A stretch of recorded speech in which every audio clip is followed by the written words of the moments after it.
really pleased to be joined by William Lacy Swing. He's the head of the International Organization of Migration here in Davos, having a nice conversation. Now, I'd love to hear from you. Migration is the subject of the moment. There is a refugee camp down the road here in Davos. Yes. How do you think countries' policies are dealing with the upswelling in migration that we've seen recently? We're not doing very well, to be very frank. Our policies simply have not kept pace with the pace of change in the world. By that I mean we have more people on the move than at any time in recorded history. Unfortunately, we also have the greatest number of forced migrants since the Second World War. 20 million refugees, 40 million IDPs, displaced persons, and counting. We have the greatest number of unresolved conflicts in my long life, simultaneous, complex, protracted, and worst of all, no negotiations on the horizon that offer you or me or anyone else any hope for a short to medium term solution. In addition, you have unprecedented anti-migrant sentiment, almost anti-foreign sentiment, where people say, let's solve this by building walls rather than bridges. Let's tighten our visa regimes, et cetera. And so we are unintentionally subsidizing the smugglers, the criminal smugglers, by pushing more people into their hands and creating greater risks for them. We need to remember that last year was the deadliest year in recent history for migrants.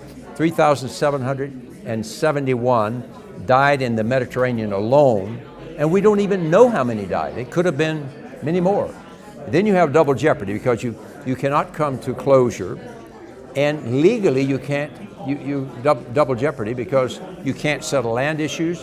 Is my spouse alive or dead? We don't know. So it's a terribly tragic situation because largely of bad policies.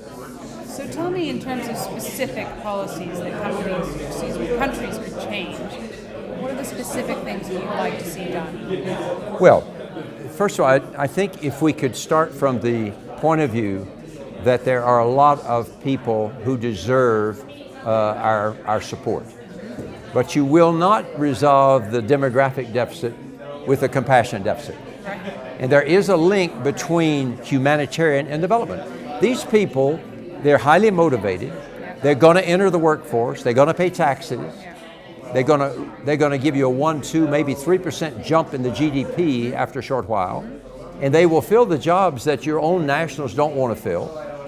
And they will themselves eventually create jobs. So we need to look at it in historical perspective. But to do that, particularly in Europe, several things have to happen. We have to overcome what I call refugee amnesia. My organization, the one I lead, was created 65 years ago precisely to take European refugees to safe shores and a new life. So we need to remember that. Secondly, we need to have shared responsibility and a sense of union.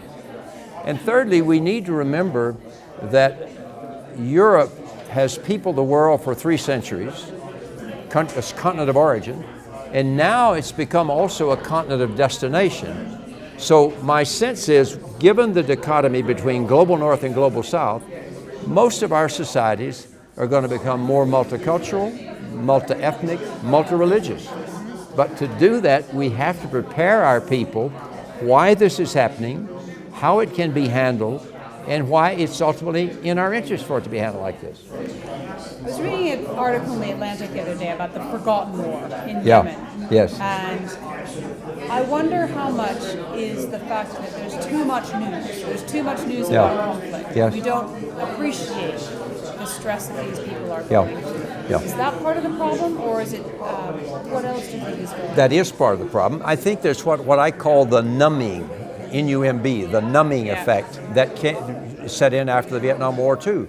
After you see so much tragedy in your news at night, so many died today, etc., after a while you become numb to it and indifferent to it. It's what the Pope Francis has called the globalization of indifference. Right.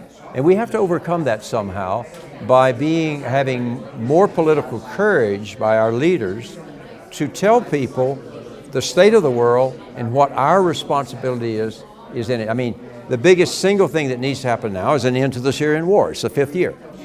And if you're living in a refugee camp or you're living on the open economy in Lebanon, 5 years your child has not gotten any education, your life's on hold, it's perfectly natural you're going to look for somewhere else.